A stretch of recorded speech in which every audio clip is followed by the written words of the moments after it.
dah boleh baring ya. Okey, saya baring macam biasa ya. Baring macam biasa je Nabila. So kita akan mulakan dari kaki lah ni. Ya, daripada kaki dahulu bawa ke atas. Di mana di sinilah kita punya peredaran darah kita dan juga mengeluarkan angin-angin dalam badan. Okey, jadi sebelum Nabila akan dibawa untuk mandian bunga dan Saya ni sebenarnya rasa macam betul sangat dapat juga datang kat punya spa rasa, kat punya masaj sendiri pula tu. Betul, sebab ini memang kena Nabila pun mesti rasa. Sebab akan rasa selain daripada ni pun masa Nabila bersalin, Nabila mesti mendapat rawatan kan. Lepas tu nak saya tanya Kak, kalau macam bagi orang yang gugur dalam mengalami masalah guguran, dari segi urutan tu, Akak memang ada. Macam kalau kita lepas beranak kan, orang selalu urut apa, orang cakap naikkan peranakan.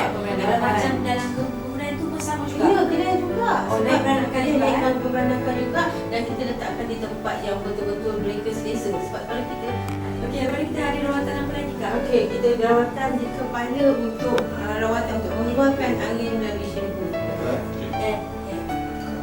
Terusnya apa pula rawatan ni? Sekarang kita bermula pada rambut pula. Selepas habis kita scrub badan, kita nak buangkan angin yang tersimpan, yang kita migraine pening kepala tu semua, kita nak letakkan krim ataupun shampoo yang kita buat sendiri. Shampoo ni memang Kak buat sendirilah. Ya, yang ini kita buat sendiri di mana kita menggunakan, tadi kita gunakan hampas kelapa. Sekarang kita gunakan santan kelapa dan juga serai wangi di mana dia ada menggunakan bahan nano yang boleh menjaga daripada akar rambut kita ni. Jadi Ami kita minta sedikit shampoo kita ni, dia tak ada wave.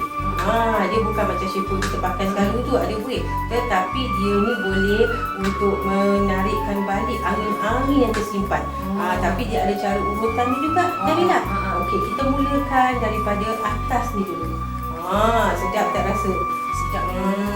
Dan kita nakkan akar rambut kita jangan supaya ibu lepas bersalin ni rambut selalu gugur. Putus. Nanti anak kalau daripada menyembuh lagi banyak gugur. Ni sekarang rambut saya semua dah terpacak dah depan ni. Dan satu lagi kita selalu lupa di mana di belakang telinga kita. Selalu orang tak ada ambil berat kan? Belakang telinga kita yang selalu mendengar ni, selalunya kita kena manja kan? Kena urut. Apa rasa Nabila? Bila urut. Ini yang selalu kita rasa untuk belakang telinga kita supaya kita rasakan kesedapan dia dan juga kita sayang dia lah. Kita ni penat mendengar apa cakap kan. Penat mendengar orang gosip kan. Gosip bagai semua kan. Tapi tak nak jaga kan. Apa Nabila? Orang jaga rambut gunakan santan kelapa, daun lidah buaya. Pernah nampak tak daun lidah buaya? Saya tahu. Rasa orang zaman sekarang tanya daun lidah buaya pun tak tahu. Saya tahu. Daun buaya dia tahu. Sebab dia ada dalam dia macam jelly kan. Yang itu yang dia punya dalam tu kita ambil untuk kita bonyolkan kat kepala kita. Apa khasiat dia tu tak? Khasiat dia sambil dia menyejukkan kulit kepala kita, dia juga menyuburkan anak-anak rambut yang baru keluar. Tak adalah cepat beruban rambut. Kadang-kadang ada orang umur baru 30 dah beruban kan. Jadi dia ni boleh melebatkan rambut dan melambatkan proses uban untuk rambut kita. Kenapa kita nak guna santan? Kenapa kita tak boleh gunakan macam sekarang kan ada shampoo untuk inuan? Itulah yang akak cakap, sekarang semua orang ambil mudah.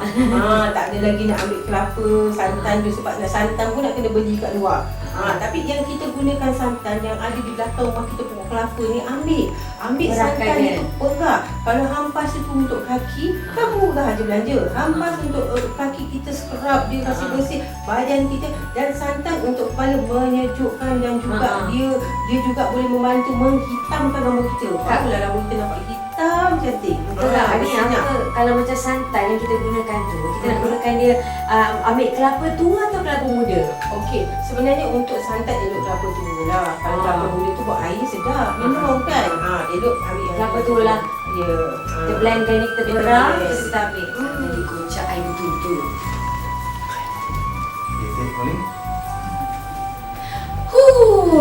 Saya rasa badan saya sangat bertenaga sangat. Cukup dengan massage, lepas tu ada scrub lagi, lepas tu dengan mandi dulu lagi. Apa-apa pun saya ucapkan terima kasih kepada Kak Sal. Kak Sal, terima kasih banyak sebab Kak Sal dah bagi kita tips, lepas tu dah bagi resepi yang sedap untuk dalam pantang.